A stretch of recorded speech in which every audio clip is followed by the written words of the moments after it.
رجعت لكم مرة تانية بمعركة جديدة يقودها أبطال جداد، بس حابب أنوه عن حاجة خاصة بالحلقة اللي فاتت واللي محتواها كان عن مقارنة بين سوبرمان وهوملاندر، ولو الاتنين اتواجهوا مين اللي هيكسب التاني. فلو ما تعرفش تقدر تشوف الحلقة، هتلاقي لينك الحلقة في وصف الفيديو. وبصراحة الحلقة عجبت ناس كتير، بس في تعليقات كانت غريبة شوية، ومحتوى التعليقات الغريبة إن ما ينفعش أقارن بين سوبرمان وهوملاندر، وفي كمان تعليقات بتقول إن سوبرمان أقوى من غوجو. إيه اللي دخل غوجو في الموضوع؟ حابب أوضح إن سبب المقارنة هو لو حصلت معركة من وحي خيالنا بين سوبرمان وهوملاندر، إيه النتيجة؟ لأن زي ما انتوا عارفين دول مجرد أبطال خياليين، ولأن في وجه تشابه بين الاتنين حبيت اعمل المقارنة دي بس مش اكتر. وعلى نفس الريتم ده حبيت اضيف في معركة النهاردة بطلين جداد، وهما كابتن امريكا وسولدر بوي. فيا ترى تفتكر مين اللي هيفوز في المعركة دي؟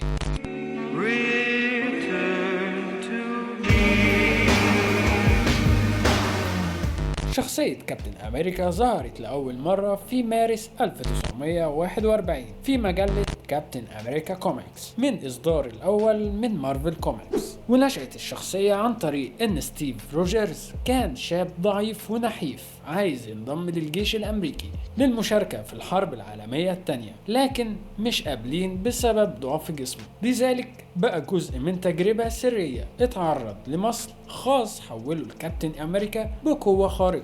أما سولدر بوي شخصية ظهرت لأول مرة في مسلسل ذا بويز المقتبس من الكوميكس اللي بنفس الاسم، تحديدا في الموسم الثالث من المسلسل اللي اتعرض في سنة 2022. ونشأت الشخصية عن طريق إن سولدر بوي كان البطل الأول في أمريكا في زمن الحرب العالمية الثانية، ويعتبر قائد فريق باي باك، وبيعتبروا الناس النسخة الساخرة من كابتن أمريكا في عالم ذا بويز. نيجي بقى للقدرات الخارقة. كابتن أمريكا بيتمتع بالقوة البدنية الفائقة والسرعة وقوة التحمل ومرونة أعلى من الإنسان العادي، وبيتمتع بمهارات قتالية زي إنه محترف في الفنون القتالية واستخدام الدرع بتاعه كسلاح، وغير كمان قدرته على الشفاء السريع أسرع من الإنسان العادي. أما سولدر بوي بيتمتع بالقوة الخارقة بإنه عنده قوة بدنية فائقة مشابهة لكابتن أمريكا، وغير كمان قوة التحمل، وده لأنه قادر يتحمل الإصابات والألم بشكل أكبر من الإنسان العادي. وأخيرا بيتميز سولدر بوي بإنه عنده